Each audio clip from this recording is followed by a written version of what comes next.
Welcome back to Season 7 of the MindShare Podcast. This is where we share strategies and insights to help you work smarter, build stronger relationships, and create the success that you deserve. This show is proudly sponsored by Kit's Keep in Touch Systems, your ultimate marketing and lead generation CRM. REM Real Estate Magazine, Canada's trusted source for real estate news and insights. And Revel Realty, redefining real estate with bold marketing, cutting-edge training, and a culture that empowers success. Learn more about our sponsors and download your free copy of the Ultimate Marketing Bundle at mindshare101.com.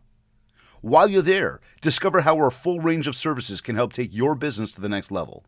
From one-to-one coaching for personalized growth, to the MindShare Collective group coaching for community-driven success, momentum training to build unstoppable progress, and keynote speaking to inspire and motivate your team. We are here to elevate your game. And while you're at it, learn more about joining the revolution to experience the bold new way real estate is being redefined. Today's episode is number 317. And we're diving into hardcore strategies for crushing 2025 to help you get your mind right, take massive action, and dominate the year. He's a successful entrepreneur and motivator. Famous for his no-nonsense approach to business and personal development, he is the CEO and founder of multiple well-known successful startup businesses. He is also a best-selling author and popular public speaker known for his straight talk and candid advice on achieving success in both business and life. And he's passionate about helping others reach their full potential and overcome obstacles to achieve their goals. He is also an avid philanthropist, donating his time and a massive amount of resources to various charitable causes. Joining me on this episode of the MindShare Podcast is special guest, CEO and founder, the hardcore closer, Mr. Ryan Stewman. Ryan, welcome to the MindShare Podcast. Man, I'm excited to be here. That's dude, I do a lot of podcasts. You've got a real well put together operation here. I like it. The intro, the sponsors, man, you're in the flow. I dig it. Appreciate you, brother. Listen, I appreciate that, man. That means a lot. And I'll tell you, 317 episodes deep, and we're still learning. You know what I mean? Yeah. I had a buddy of mine 7 years ago who came to me. He says to me, he's actually down in the States in Utah, and he says, man, we're doing something big, and I want you to be part of it. And I'm like, all right, what's up? And he, fast forward, long story short, he's like, you got to start a podcast. I'm like, oh, I don't know what to do. He's like, yeah, well, and here's the kicker. Like, I need you to have 3 episodes the next week. I'm like, yeah, I could do that, but fuck, I don't know what to do. And to get offline, and next thing you know, here we are 7 years later, 317 episodes deep. So somehow we figured something out, but we're still learning, man. It's life, right? But I appreciate the kind words, man. It's, in my opinion, it's the best way to meet people. At the end of this, we'll feel like we know each other and like make new friends. And this is therapy for men. It really is, Dude, it's, I'll tell you, I say that to people all the time, is I have been so fortunate for the people that I get to have on the show. And I thank you for making the time today, to be able to interview people, to be able to learn from people, and to be able to, and I know you know this, but to hear the stories that you hear from highly successful people, and even people trying to get to that level of whatever success means to them, to be able to hear what they are doing and go, we're all walking a similar journey, right? We might have a different story, but the journey is really the same. Like we're trying to achieve something, and when you have enough conversations, you start to go, man, you got to roll up your sleeves and get dirty. You got to do the work. It doesn't just come. Yeah.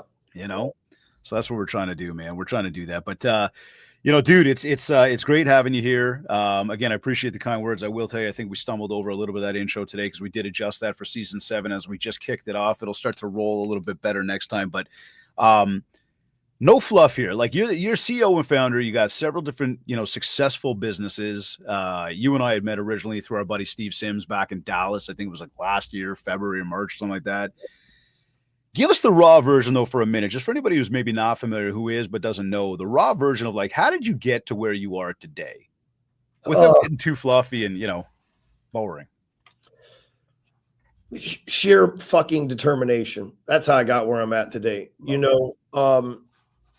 There's a really famous quote from Henry Ford. It says, whether you think you can or you think you can't, you're right. The first time I heard that, I was like, well, if I'll buy into that, Sometimes in life you just buy into certain things. Like if I buy into that, then I'll make it right. And you might sit here and say, oh, he's, an American and from Texas, probably grew up rich or whatever the case may be.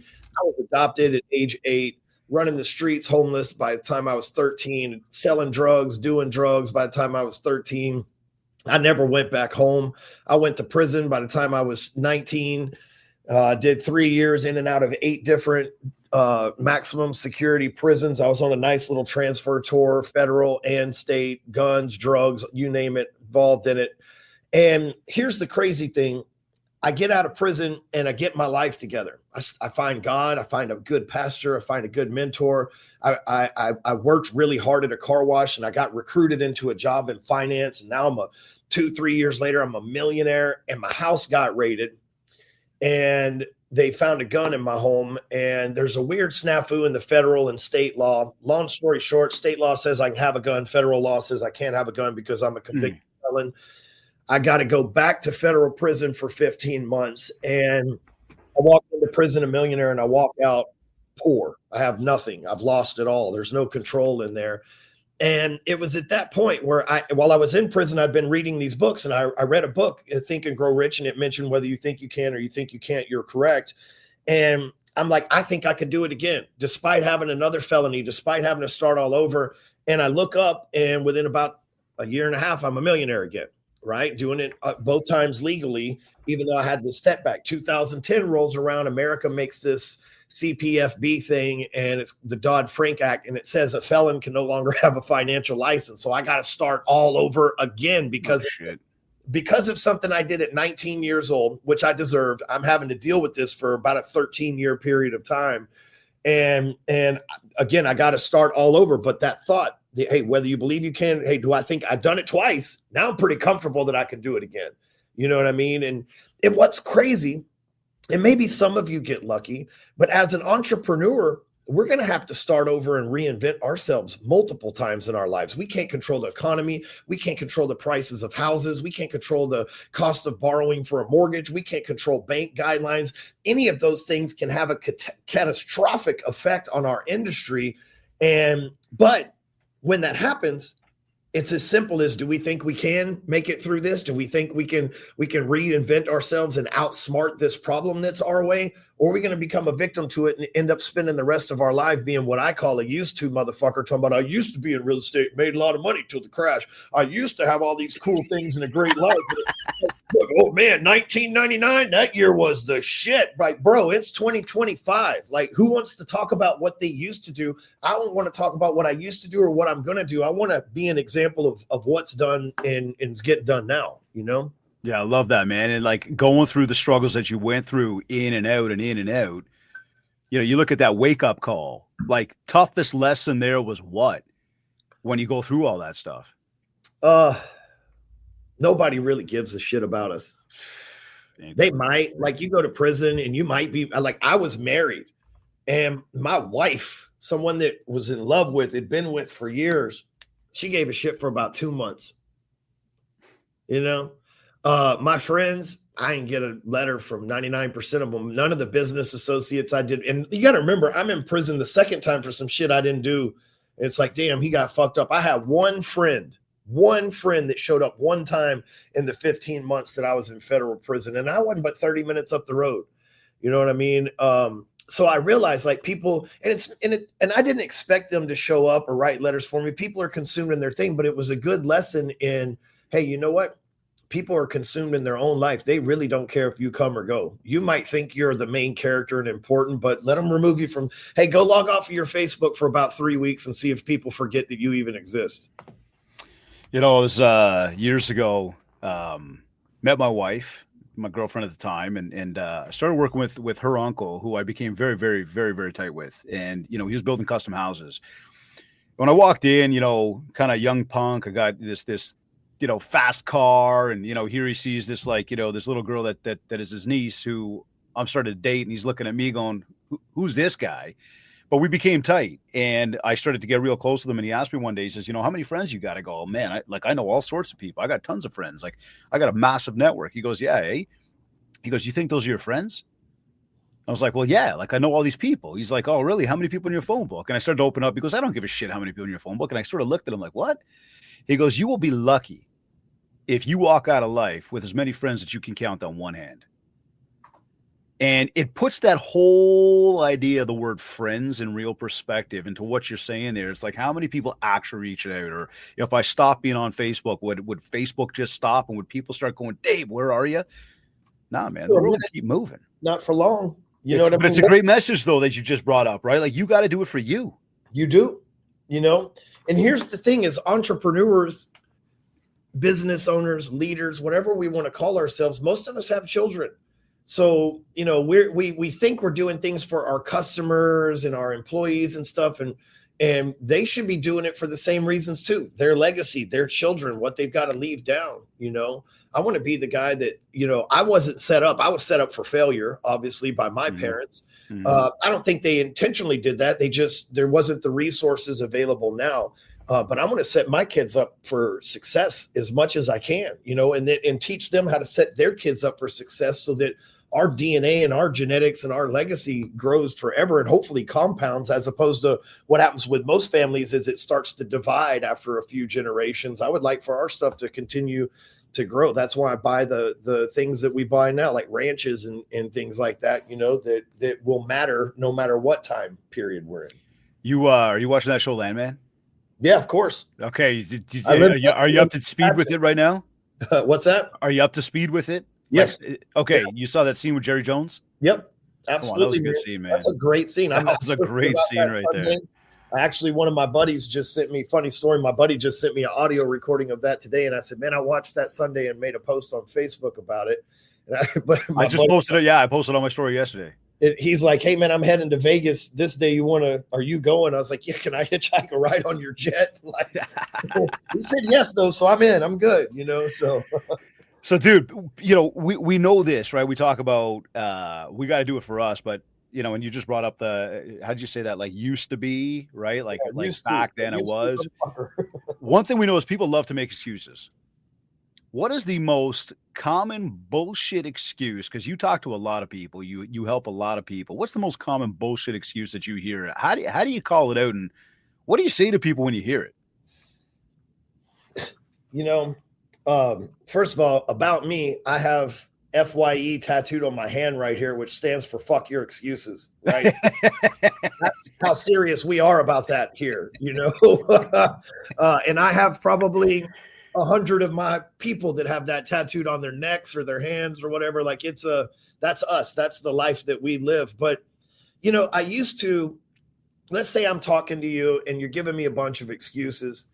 I used to call everybody out, but some people I realized calling them out ain't going to change them. So you just let them be a victim to their excuses. It sucks, but some people just ain't going to change. But if a guy like you was giving me excuses, I would just simply ask you a question like, Dave, is that really who you are? All that shit you just told me, is that how you really feel about yourself and who you are?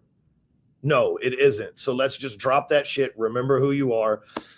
But people use like, I should have every excuse in the book. I'm a 2-time felon, been divorced, adopted, every excuse to be a failure. Yeah. But here's the thing, like people can find an excuse or a reason. And we have this core value. Our number one core value in all of my companies is responsibility. And responsibility, it means we make no excuses. So everybody here knows that word and what it means according to our culture. And I believe it works like this. If I take responsibility, if I mess up and you say, Stewman, you messed up, and I say, man, I'm sorry. It feels horrible because I messed up and I had to admit that I messed up. But that pain, that feeling helps us get better and learn from that mistake. If you come to me and you say, Stewman, I messed up, and I'm like, no, it was John. John did that stuff. I don't get the lesson or the feeling. And then when you go to John, if he takes responsibility for it, he's going to get that lesson and feeling. So when we're making excuses, we're actually denying wisdom. When we're making excuses, we're actually denying responsibility. And people don't understand, if you're going to get better with money, you better be better at being responsible for it. If you're going to get better at raising kids, you better get better at getting responsible for them. The more responsible you become for things in your life, the less excuses exist anyway, because responsibility and excuses are antonyms in my book. Dude, I love that, man. It's funny. I kind of follow a similar suit. And to me, it's like, you know, your your reasons just sound like bullshit excuses. There's a lot of people that give you, well, here's why it happened, right? But really, I'm hearing an excuse. How about own it? How about figure out what you can do to change it? Right? Well, in 2011, I started coaching loan officers. I had phased out of like I said, I lost my ability to work in the finance world. And so I started coaching people because I was very successful at it, obviously, multiple times. Yeah. And I would get on sales calls with people. And mind you, it's 2000. We'll say it's 2012 at this point. And the market crashed in 2008. There would be people mind you, during this time period, I hadn't been to prison, come out, got a job, lost a job, and built a business, right? And there would be people going, man, these guys have a job with a company in a corporate setting, and they'd be like, man, since 2008, things just ain't been the same. I lost it all, and I ain't been able to get it back. And like, I used to tell them, like, bitch, I went to prison, been divorced, built a fucking business in 4 years, and you're over here still worrying about some anomaly stock market crash that's over and done? Like, Jesus Christ. Move on, man. Move on. But imagine me saying, back then nobody knew who I was, but imagine some dude saying that to you, like, well, I got to get my shit together. That guy's got a fucking point. Well, but hey, listen, I'll tell you, that's exactly what we're trying to do here. For everybody tuned in that might have just tuned in right now, we are talking with Ryan Stewman. We're talking about hardcore strategy for crushing 2025. No bullshit, as you can tell. Now, Ryan, how as we talk about that and we say, okay, fuck your excuses. We talk about mental toughness. How do people build that mental toughness? Like, especially when everything seems to be going wrong. The guy that tells you in 2008 or whatever, or the person that tells me, during COVID, I lost my business. And you sit there going, but fuck, it's 2025. Like, we're 4 or 5 years removed from that right now. What have you been doing since then? You just lamenting? How do people actually build up or maybe rebuild that toughness? Like, you did that, obviously. You go through some like life-changing stuff, in, out, back in, still come back out, find success again. Like, there's a lot of people that would just go, that's it, I'm done. I can't do it. Isn't that what society wants us to do, though? Isn't that what the devil or the force of average or mediocrity or the government, whatever you want to call that thing, isn't that what it wants me to do? Quit? Why would I want to make that thing happy?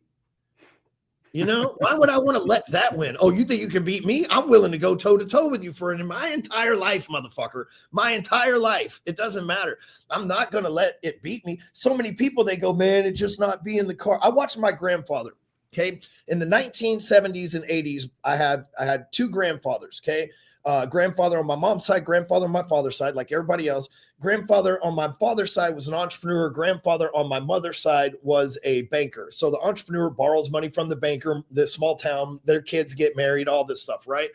In the 1980s, the savings and loans crashed. Most of the banks in America were wiped out, much like 2008 when we saw that happen, right? My grandfather's 5 small branches of banks that he owned, they all went out of business, lost people's money. It was a terrible time in America, period, right? My grandfather used the GI Bill to go back to college because he had served in the Navy in Vietnam, and then he became a teacher. So this guy went from driving a car every week to the one time he got taxed, giving up and becoming a teacher for $40,000 a year, living in a trailer home. This guy went from a mansion and horses and all this stuff. And I'm like, why? I ask him, why you never try to get back? Oh man, that just wasn't for me. And I'm like, I'm never going to fucking let that happen to me. I'm never going to if I go from a mansion to a trailer house, cool, but I'm going back to the fucking mansion. Yeah. I'm not going to, that's not my final destination. And man, I had this really rough time in 2017. Yeah. And I was making adjustments, scaling. People like, dude, it was a coming up time for me, and I wasn't mentally ready for a lot of the shit that I had to go through.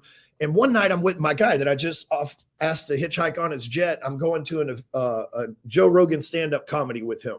Oh, nice. And we got, that's going to be good. Yeah, we got, this story's about to fuck you up, bro. Like we're on the front row of the Joe Rogan comedy thing. This is 2017. Okay. Okay. That was back then. Yeah. So my friend, he's a black guy, and he's like, hey man, if you got an extra ticket, like leave your wife at home. I met this. He goes, there was one other black guy running this marathon that I ran up in Massachusetts, and dude, he's badass. He used to be a Navy SEAL. You're going to love him. So dude, I'm telling you, leave Amy at home. And I wouldn't tell you that if it wasn't important. And let's let this guy have her ticket because the thing was sold out. So I'm like, all right, man, my wife's going to be pissed. I'm going to trust you on this. So we go pick this dude up from, me and my buddy. We go in an Uber because we know we're going to get drunk. We go stop to pick the other guy that was running the marathon up. Nobody knows who this person is, but his name's David Goggins. But I was about to say to you, is it David Goggins? I'm like, I'm going to wait for him to drop this right now. At this point, David doesn't have an Instagram yet. I talked David into Instagram, writing books, showed him that stuff. We ended up working together for a year. Now, I tell you that because David taught me. At that time, I was going through some mental toughness withdrawals. I didn't have it. I felt like a victim. And why is this happening? Why can't I get these? That's where I'm going right there, right? Because it's normal. It's human nature. It is. And so after meeting David, I called him 2 days later. I was like, bro, call me and yell at me once a week. How much money you want to do that? Right. And he's like, wait, you'll pay me to yell? I was like, dude, I need to ask you questions. And I need you to be real with me. You're the only dude I know that's alpha enough to be that guy in my ear. And you'd be like, yes, sir. Right. He goes, fuck it. All right, I'll take your money. So we worked together for a year. He taught me this principle early on. I was having a bad day. The employees aren't doing their thing. I'm leaving. He's like, bro, what are some of the cool things that you've done in your life that you thought were impossible? You survived prison. He's like, remember that. You've overcome and become a millionaire after divorce. You've had all these setbacks. And he goes through all these things. He's like, you throw huge events with thousands of people. You've become a multimillionaire. You own, 8 figures in real estate, all this. He's like, every time that you start to doubt yourself, reach back into your mind and remember all the shit that you've accomplished. We've all done amazing stuff that's impossible, whether it's a personal best in the gym or an amazing income, or you're a great father or mother, or you're a good friend, or you climbed a mountain, won a marathon. There's all something that we set our mind to that we've done. But then when we go through hard times, we don't remember the mindset we had that we put in play to make those things happen. And we think we're incapable of achieving the very things that we know for a fact, if we remember ourselves, we know for a fact that we can overcome. David calls it the cookie jar. He's like, write down your accomplishments on a piece of paper, stuff them in the cookie jar. Anytime you're having a bad day, you doubt yourself, reach in the cookie jar, pull it out, remind yourself the motherfucker you really are. So is that the bounce back though? Is that like when you're getting into that negative place, when you hit that rock bottom, it's like to scrape yourself off the floor? Is it just, hey, write some shit down and actually remind yourself of what you've done? I think that's more of a mental thing. Like, okay. Maybe for me, it was more metaphorical, not necessarily write it down and pull it out of a jar. Yep. But like, sit back, someone accuses you of being a liar. Let's say, sit back and go, if you're not a liar, right? It's like, dude, I have told the truth when it was inconvenient to me, right? Yeah. Here's time A when I did that, right? Reminding yourself of who you are, because a lot of people will let other folks' words affect their true character and their reflection of who they really are. You know what I mean? Like, you can say all sorts of shit about me. If I know it's not true, it doesn't affect me. You know what I mean? You can say Stewman's a cheater and a liar and a drug addict. Like those, I'm not those things. So you can say that all day long and it doesn't affect me. Right. And so, we just have, so again, I think it's one of those things like subconsciously reach in that cookie jar and remind yourself of who you are. But I have I like sayings. I like little verses that motivate me, little word tracks that really drive my life. And another one I heard Brian Tracy say a long time ago when I was at one of his seminars in finance. And he said, you have to act your way into a feeling because you'll never feel your way into action. So if you're on the floor, if your ass is getting handled, you can't sit around and wait for things to get better and for you to feel. If you're depressed, you can't wait to feel good, to go to the gym and to eat right and to work and to make the cold calls and to make the sales and the things that we have to do. No, you have to do those things. And then when you do those things, the results of those things start to feel good and make you get the feelings that you want. But so many people want to feel, then take action. But the way to get feelings is to take action and produce feelings. And if you'll shift your mindset around, hey, I don't want to do this, but if I do it, I'm going to feel so good after, versus waiting till I feel good to do it, you will stop procrastinating and you will start achieving the results that you want, because you understand if it's meant to be, it's up to me. I have to act my way into a feeling, because I will never feel my way into action, because you won't. If I waited till I felt great to go to the gym, I'd never go to the gym. But I go to the gym feeling like shit in the morning. And then when I'm done with the gym, I feel great. I've acted myself into a feeling, Gym always does that, doesn't it?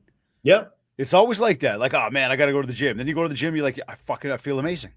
99% of people's problems could be solved by 30 minutes to an hour in a day, 5 days a week in the gym. Dude, I do it every day. And while I'm doing it, I'm feeding my brain. I've got my book in my ear while I'm working out. It's the best feeling in the world. And as we look back on the day and think to ourselves, shit, man, did I get as many calls done? Did I get as much deals done?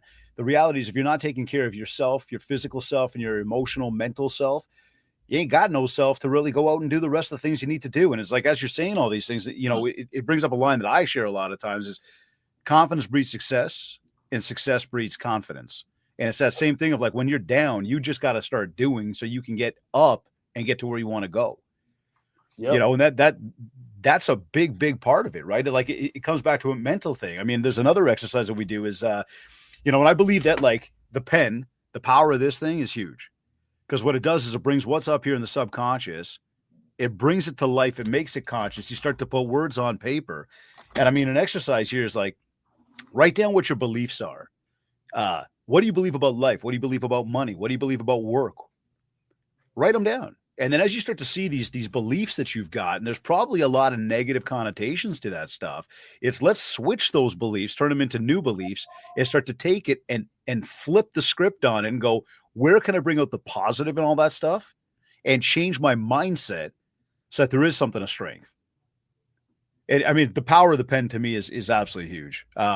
Hey, my whole life, I have it right here next to me. You can see that's what I'm saying, my man. whole life since 2003 is in spirals stored in my office, like in little filing cabinets. I use these. Then when I get through it, wad it up. My whole life, one day, somebody's going to be able to go through these. And like, if the FBI ever wants to know where I am, they can go through my Google Calendar because all my appointments are on there. If they want to know what happened on those appointments, these spirals coexist next to them. So, dude, listen, we talk about ink. We both enjoy our ink so much that we get it permanently put on. That's right. But it truly takes the subconscious, it makes it conscious. And then it brings shit to life. And for me, that's where I find a sense of elevation that creates the momentum and then therefore the success, right? Yeah. Now, another thing that I do, I want to ask you about that when again, we're sitting here at the top of the year right now. We both know that most people, 80% of people will fall off their goals by February. I think the number's like just over 40% midway through January. Forget about was Quitter's Day. What's that? January 19th is Quitter's Day. That's the one, man. And I got to tell you, last year at this time, I sat there pulling into the parking lot at the gym going, okay, I can't wait for all these people to give up. And around that time, they all give up. And this year, for some reason, most people have already given up because the parking lot's a lot more empty than it used to be, which I got no problem with because finding a machine is a lot easier. Yeah, my gym's not packed. No, there's no new people that I've noticed this year. This year, there's not. And that's why I said that to my wife, to Jen, this morning. She goes like, first thing in the morning. I try to go in the afternoon when it's a little quieter. She's like, it's quiet. Yeah. I said, I don't know if it's an economy thing. People just can't afford to be there. Or I don't know. I don't know what it is, but I pay $50 a month for my gym. So I think everybody can afford that. Well, see, right? So people should be in there. But, when it comes to not just the physical self, but even the mental self, are you, I imagine you are, but a goal setter? Not really. Okay. In the traditional sense. So I believe goals they're important. I mean, you got to have like an end game or whatever, but I'm at this point in my life, I don't want to sound like I'm trying to brag or whatever, but maybe I had let's say it this way. Maybe my expectations weren't that high for my life, considering where I came from. Okay. And so most of the shit that I thought was going to be impossible, I've done. And by most of it, like all of it, there's really nothing left on my bucket list. Maybe traveling to a few spots or something menial like that at this point. But and so I say that so the goal and money, I have money, and I'm not saying you can always have more. So like if you want to donate to whatever, I'll take it. But I'm taken care of. My kids are taken care of. Things are working smooth. So I can't set typical, and I'm in good shape already. So I can't set these typical goals like I need to lose 10 pounds. I need to make $1 million, whatever the case may be, right? Instead, I'm mission driven. And I believe, and this doesn't work in the beginning, guys, right? So there's levels to this stuff. And I'm not I'm not trying to say I'm better than you. So I don't want you to take it that way. I'm just telling you from experience that in the beginning, you need a vision board with a jet and a nice car and a watch or whatever floats your boat. And those are the driving factors. And at some point, you're going to get those things if you work hard enough for them. And then you're going to realize that Lamborghinis are inconvenient. The more money you spend on clothes, the worse they fit and look in reality. A lot of the things we think once we experience them, like I've had over 20 exotic cars. At this point, they're really not that much different than driving an F-150 for me, because it's just a car, because I've had them for so long, right? And so most of them just sit in my garage anyway. I don't even drive them. And I say this because I am a mission-driven person, but in the beginning, you've got to have goals. But then when you knock the goals off and let's say you get 45, 50 years old and you start making real money and you live in your dream house and you drive your dream car and you can go on vacation or do what you want with your family when you want, then goals shouldn't really be the thing. It should be like, what's my life mission? And for me, I have a really simple yet huge mission that will never be accomplished, but I'm living it until the day I die. And that's my job, is to help as many people as possible become the greatest version of themselves. Now, what that doesn't include saying, like my mission is so big that when people slide in my DMs, a lot of times guys in my position, people are like, dude, I have zero money. They're like, hit me back when you got money, broke ass person. And I used to be that way a long time ago before I had this mission. When I was goal oriented, that's how I was too. Now it's like, I got opportunity to help people. And I know that if I just help enough people at this point, my life's going to be taken care of in one form or another. Money comes in the weirdest way. Sometimes we think our main business is going to be the thing that makes us a whole bunch of money. And then we stumble onto some real estate deal that makes us life-changing money that we get in on. We never know where it's really going to come from. So my goal is like, man, I've had such a rough life and had so many terrible things done to me that if I can just stop that from happening to somebody, whether it's in their business or in their personal life or in their finances or whatever. So, I'm not really goals. It's like I wake up every day and it's like, how many lives can I change? And I go to sleep at the end of the night. It's like, did I? And I don't look, I'm human. I fail some days, right? But did I play all in today and do what was possible to make my mission a reality? 9 days out of 10, I feel like I play all the way in.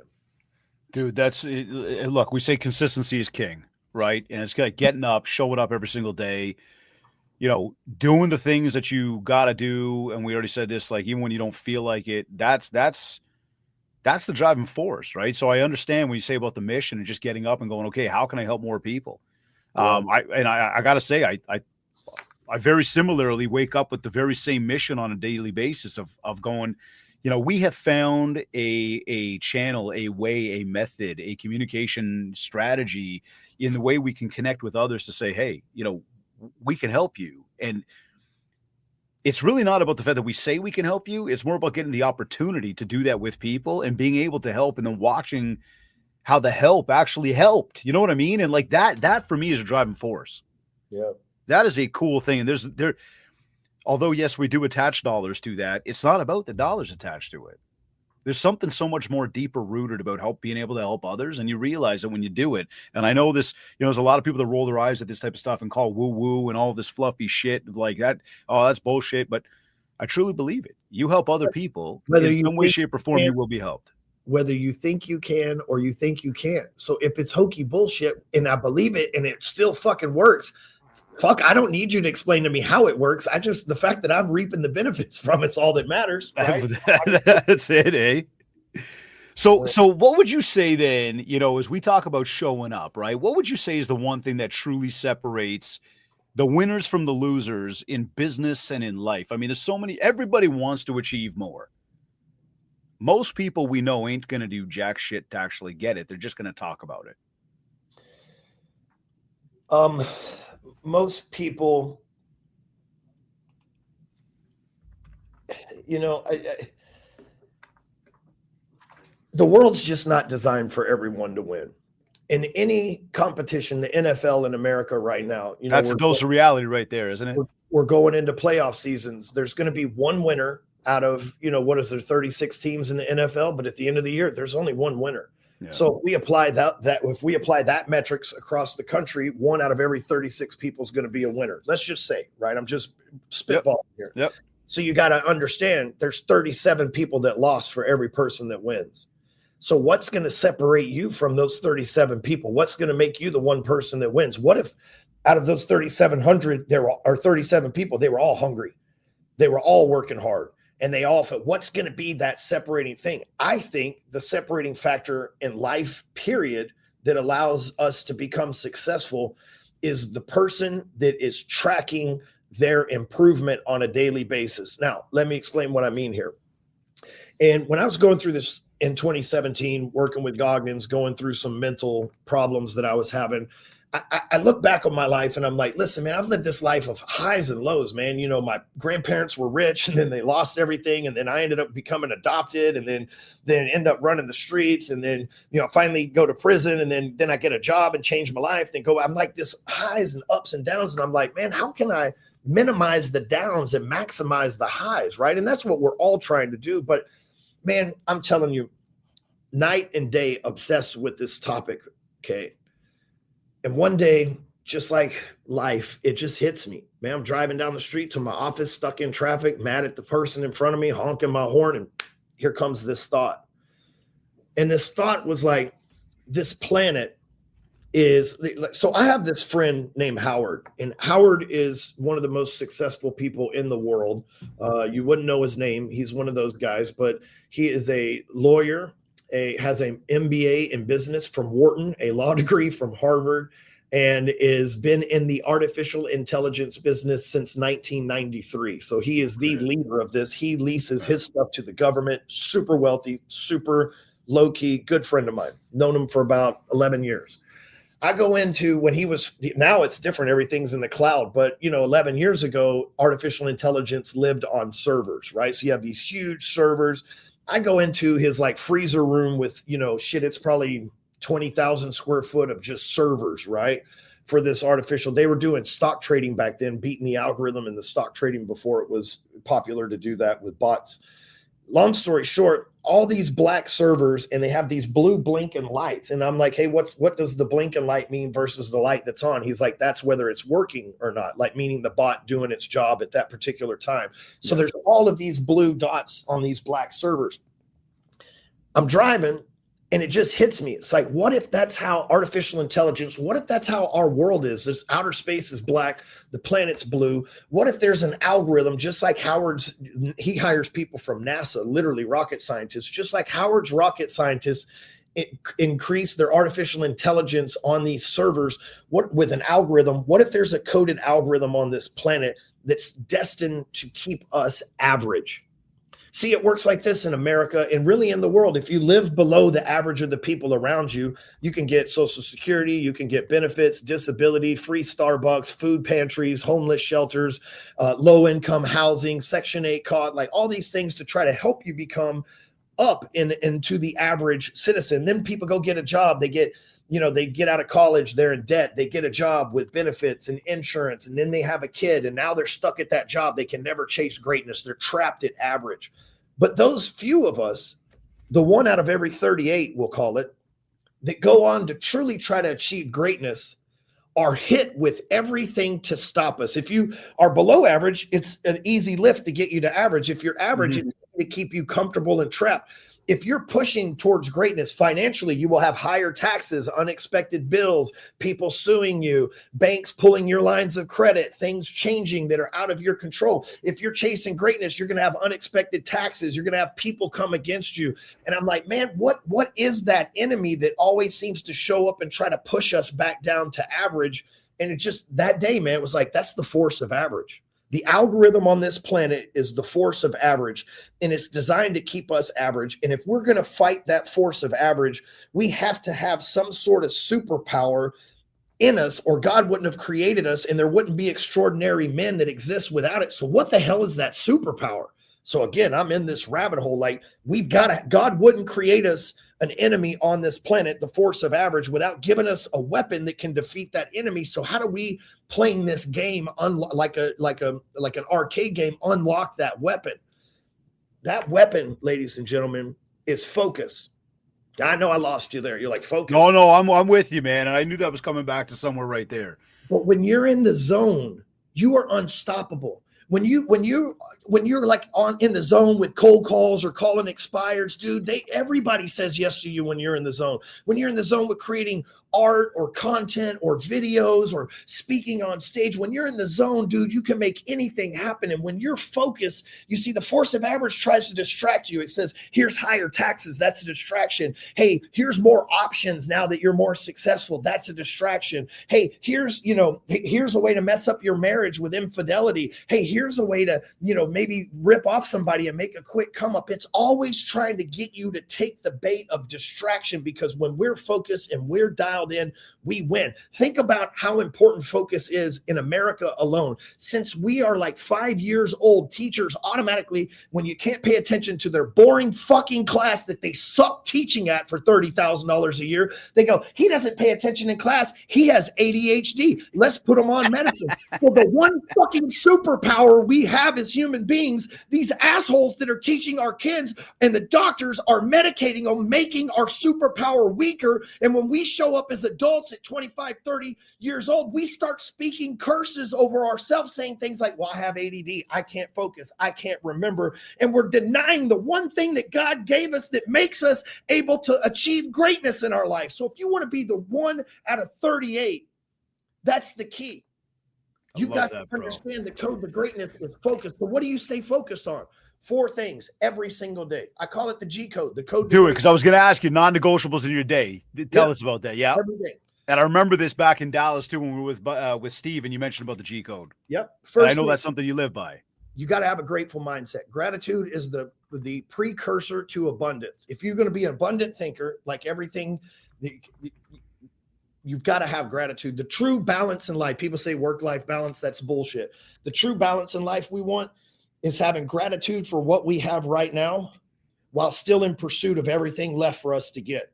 It's not a work-life balance. It's a don't get too comfortable and stay hungry balance that we're fighting every single day. And that starts with gratitude. Gratitude for what we got while still blissfully ignorant of what's coming to us in the future. Second thing is your genetics. If you're gonna be the greatest version of yourself, you have to work on your body, diet, health, fitness, all that. Third thing is your goals, right? Your goals, if you want to make $1 million a year, here's what most people do and why most people don't make $1 million a year. And until I did this, I didn't make $1 million in a year either, but I've made millions years since the first year I started doing this. So, and this is a great time of the year for you guys to hear this, actually. Most people say, I want to make $1 million in 2025. They say it's $80,000 a month, if they even break it down to the month. What typically happens is somebody says, I want to make $1 million in 2025. And then come June, they're like, man, I've made 40 grand, which ain't bad. You know what I'm saying? It's 11, 12,000, maybe $8,000 a month. It's not a horrible living, but it's not $1 million. Mm-hmm. But what they do is then on December 15th, they're like, oh man, I only made 250 grand this year. I'm 750 away. Man. So they only got to feel bad for a couple of days that they failed. But when you take that $1 million and you say, I want to work 6 days a week and make $1 million a year. Cool. That's $3,000 a day that you need to make every single day, 6 days a week. You go to sleep every night knowing whether you put $3,000 in your bank account or not, then you know whether you won or you lost. You know whether you are on track or you are off track. And when you have to face that anxiety every single day and not just for 1 or 2 days a year, the game changes. So you set goals daily. Everything is daily. Gratitude daily. Fitness daily. Your genetics daily. Your goals daily. And then last and most important, daily, the group of people you spend time with. Who did you invest your time in? People are our greatest resource. That's why companies like Facebook are some of the most valuable companies out there, because of the resource of people. So did I invest time into my wife today, into my kids, into my employees, into a client, into a friend? I look every day at the end of the day and I write a list of everybody that I came into contact with and that I poured into, because I've been tracking this on our daily G Code app since I created it. You guys are going to be blown away. You get a possible 4 points, right, every day. I joined 2001 days ago, according to my app. I have 6,889 points on this thing at 4 points a day. So maximum. So when I tell you this is something that I am disciplined, been locked in for 2001 days on, and did it on paper prior to having it in a digital side, like this has been a non-negotiable in my life. And if you will go back and look on my YouTube video, my Facebook post, you will see a greater version of me emerging over the years, getting better at speaking, better at communicating, better at managing my temper, better at being a dad, better at being a businessman, better at being a leader, because I focused on those daily improvements. So while most people, they hope they get a little bit better this year, I'm getting at least 1% better every day. So I'm getting 365% better every single year. At some point, nobody's going to be able to catch me, because if they're getting better 10% a year and I'm getting better 365%, it's only a decade or so before they're not going to be able to catch me. Dude, it's funny you say all this, and I know I got so many people that listen to this going, Dave must have paid him to say this shit, because Dave's been preaching this stuff for God knows how long. Because with our coaching program, we've also got a daily tracker, like literally daily. We're going to take your goals, we're going to figure out what you want in life. We're going to break that down to an annual perspective, because we're going to recognize you're not going to get everything you want in life this year. You're not going to get everything you want this year in one day. So what do you got to do today? What are those actions you have to do today? And how are you going to map those out so you actually get them done, and then track that you actually did them? And if you do them, you're going to get to where you want to go. I mean, this is why most people never achieve the success they want. You nailed it. You get to December, you go, I've only done 250. I need to make another 750. Well, fuck it. It's over. Well, because you didn't track it enough. You didn't focus enough. To me, that's... They at the end of the year, they go, oh man, but then in just a few more days, they get to go, okay, I'm going to do it this year. So they new year, new me. I got this. Even enough pain for them to feel like the loser that didn't accomplish their goals for me. What did you call January 19th? Quitter's Day. Quitter's Day, right? Yeah. that's what happens. Yeah. Everybody's got that moment in the year where they think to themselves, I'm going to be. And I say that's most people. Yep. But at the same time, I know for me, I know for you, and I know probably for the people that we both get to work with, we are not most people. And that's a driving force for me. Like you talk about the words that speak to you. Those are some of the ones that speak to me. I am not most people. Yep. Okay, then don't fucking be most people. Because most people aren't going to do it. Most people are going to bitch about it. Most people are going to complain. Most people are going to give up. I don't want to be them. Yep. It's, buddy, look, you obviously with the businesses and with the life and the family and the personal side of things and everything else going on in your world, you juggle a lot. Like, how do you keep how do you keep the days in order when it comes to that? Like, are you a scheduler? Do you actually break that stuff down and say, okay, I'm going to take what matters in business. I'm going to schedule that in. I'm going to take what matters in life. I'm going to schedule that in. And this way I can get these things done and we don't get sucked into the nonsense, because we talk about nonsense, and you and I both, we've got our presence online. We put the content out. We try to really, share a message that's going to help people. But I look at this thing as a big ass distraction device. Like, if we could find the plug and unplug these things and get rid of them and go back to the flip phone, I think we could all be better off because of, and I think we could all find more time in life to actually do the things we want, maybe accomplish the things we want. It's like anything else. People abuse it. I wouldn't like to unplug my phone and never see it again. But when I go to my ranch in Oklahoma on the weekends, I don't look at the phone, but maybe 2 times a day. I got the phone on because I'm listening to music on my tractor or 4-wheeler or whatever the case I'm doing for the day. But, I have gotten my time down on the computer a lot, because thanks to a lot of things you can schedule out these days, so I can come in and, bang everything out. But, for sure. But yes, I'm a scheduler.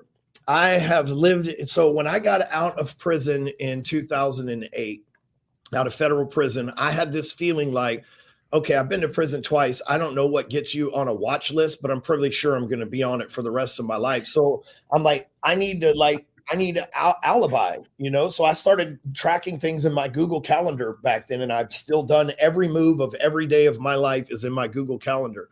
And I feel like as an entrepreneur, I don't have a boss, right? I got a wife, so don't tell her that, because technically, but I don't really have a boss, right? And so there's nobody managing me, looking over my shoulder. And so many entrepreneurs, if they're not held accountable to something, they won't become productive, especially if they start making money. They'll get comfortable and eventually things will fall off. So for me, my boss is that calendar. I wake up every day. The calendar tells me what time to be at the office, what time to be on a Zoom, what time to make a call, what time to be in a meeting. That calendar, my kids, my 13 and 12-year-old go on my calendar and add stuff they need from me, football game. My wife, we do date night every Wednesday, so that's blocked off on my calendar. If my wife wants me to go to a movie this Saturday, she's not going to say, hey, honey, do you want to go to the movies? She's going to look at my calendar and put fucking movies in at the time the movie's on there, because she knows I'm going to wake up Saturday and go, oh, we're going to the movies today. That's awesome, right? So I live and die by that calendar. My whole life, you can track everything I've ever done on that calendar. So what do you say to anybody that says they're running out of time? Like, I just don't have enough time. I can't get it done. It's just not possible. Or it's too much, or it's impossible to track time. Like, I hear that from people all the time. Oh man, that's too much. That's a lie from the force of average. So let me give you, and look, this is a 1 out of 38. We're going to keep saying that on this episode. This is a 1 out of 38 scenario, right? Elon Musk. I'm talking to my trainer this morning about him. Yesterday, Mark Zuckerberg comes out and he says, look, we're going to turn down the censorship on Facebook, blah, blah, blah. And if you paid attention to that video, we've known Mark Zuckerberg to be pale with alien looking eyes and super awkward. And this is such a cool story. I don't think people put this together. 4 years ago, Elon Musk told Mark Zuckerberg he was going to kick his ass. Mark Zuckerberg immediately started going to jiu-jitsu and took that shit. I saw that. 4 years of jiu-jitsu. Mark was tan. He was pretty yoked up. He looked like a bro. He had a necklace on. His eyes looked normal again. He didn't look like the alien that we saw 3-4 years ago, right? Yeah. He's become a man. He's got his ass kicked on the mat a few times. That's what makes you a man, right? Like when you got kids and you smack them on their ass, they're like, oh shit, I'm gonna act right. When you're a grown man and you get slammed on the mat, oh shit, I'm gonna act right. This makes sense to me. He'd never had that before. We knew how he grew up. Mm-hmm. So I say this because the only reason he said that he was going to lower the stuff, people think, oh, it's because Trump won and America's healing. No, follow the money, ladies and gentlemen. Twitter was bought by Elon Musk because Elon didn't ever end up fighting in hand-to-hand combat with Mark Zuckerberg, but he figured he'd fight him by buying a social media channel. Now Twitter is more famous, or X is more famous than Facebook. It has more users. It has more activity. It's the number one app on every platform, on every phone, in every country in the world right now, and has been since Elon bought it. It is unreal. Such a machine, that guy, eh? So, now, I tell you this because there's so many things that exist because of Elon that people don't realize. So you don't have time, okay? So you're saying, oh, I don't have time. Elon Musk worked at PayPal, sold PayPal, $180 million. He took $40 million of that, put it into SpaceX, put $100 million of it into Tesla, and the other $40 million into Solar City, right? So now he's got these three things that he's managing. He goes and he moves in with his parents, and most of the time, still today, sleeps in his office at Tesla. Now, why? Because this man has a mission that he's going to fucking Mars. And that mission he's going to do it in his lifetime, and he's willing to sleep on the floor. He's willing to sacrifice what kind of car does Elon have? A Ferrari? You don't know. When he sold PayPal, he bought a McLaren and then wrecked it 2 weeks later. But I would assume he rides around in a Tesla.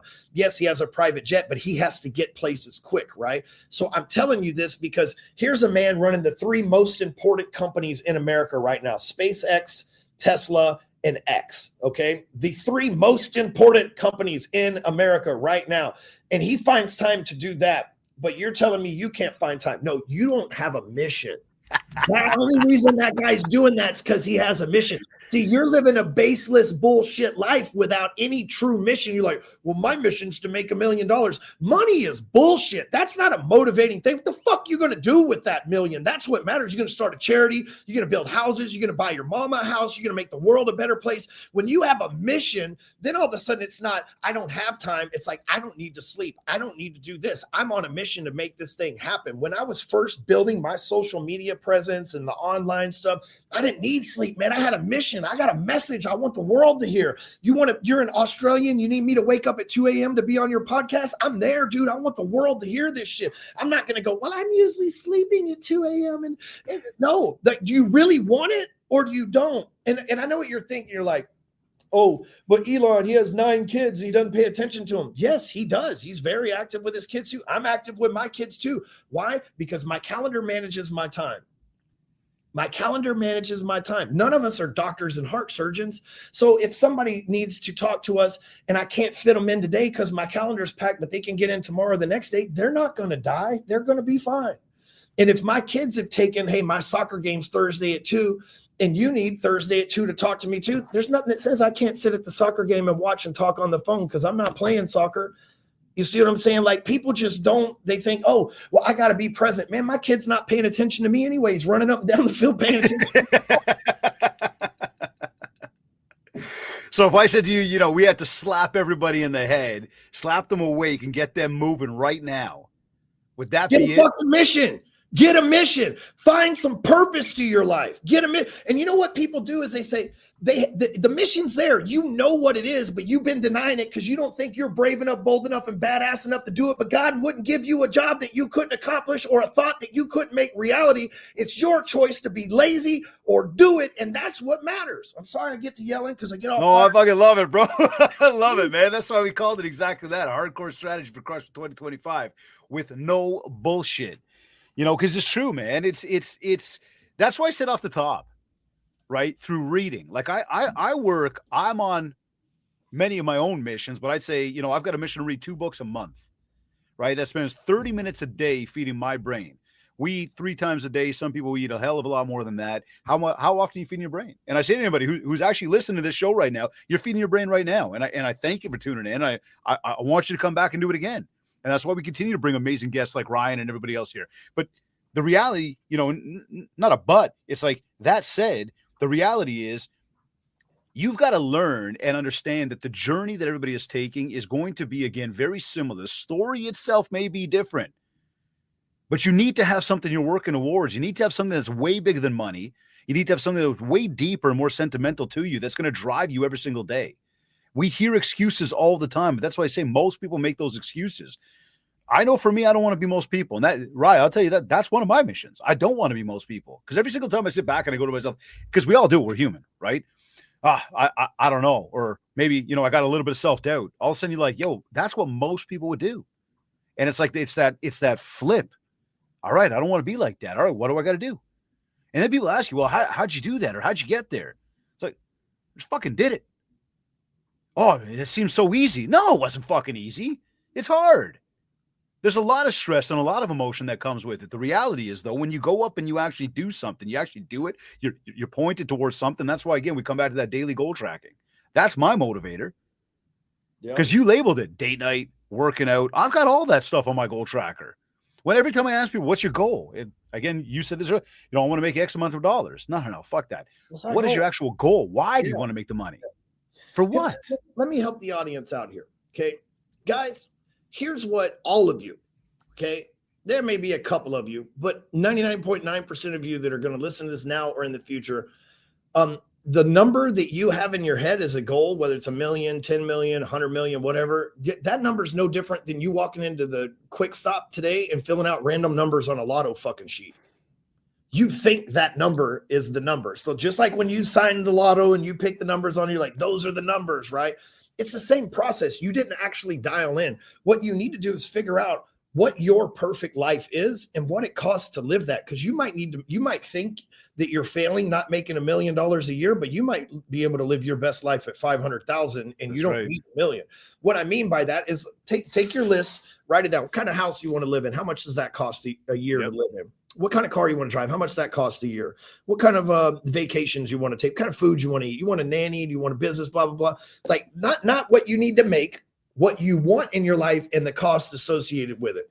You add all that up, you might find out for $50,000 a month, you're living like a king. And that's, you know, $600,000 a year. That's a far cry from $1 million. You might be feeling like you're a failure because you haven't figured out what makes you happy. And so you're working for this monetary number that you just rectally extracted like a lottery number. And you don't even know like why that number would affect you. But if you start to put meaning behind it, hey, if I make this much money, these are the things that can truly make my life happy and accomplish all the stuff. Like I'm out here chasing money and I should be chasing the result of this happiness of these things that I wrote on here. When you wrap up your day, day's over, kids are sleeping, you're about to lay your head down. How do you know it's been a successful day for you? Great question. And it's real simple. Two parts. Did I got all my stuff logged in for my G code? And did I do my best to help everybody that came into my realm today? That's really the definition of whether I failed or not. You know, we're in a position where we're fortunate. We have companies with recurring income. So, like I said, there's never enough money because we can always scale and build, but we're fortunate. I don't have a lot of debt. I don't have a lot of bills, and we make a decent, good amount of money. And so, it's not how much money did we make, and money is important. We got to measure that for, all that stuff. But it's, did we impact people? And when I'm in sales meeting with my guys, I'm not like, hey, close everybody on every call. It's like, hey, are we impacting people? Because, it's also a pipeline. If someone's life gets better today, they may buy from us in 2 years. And hell, even if they don't, they may make 10 other people's lives better. And we're having that ripple effect that we don't even know about that way, So at the end of the day, for me, hey, I got my stuff logged in. I'm on track for the G code, and I played all in with everybody that I could today. I love that answer, man. We've been asking that question as we basically finish off the show. Each show we do every single week, and I ask my guests that same question. How do you know it's been a successful day for you? And I got to tell you, even though you did bring up the word money, but you used it in a sense of like, it ain't the driving force. It's not the reason that we're successful. You use the word help. And that's something that, again, I want to reiterate and echo to everybody tuned in right now, is it continues to be that common theme.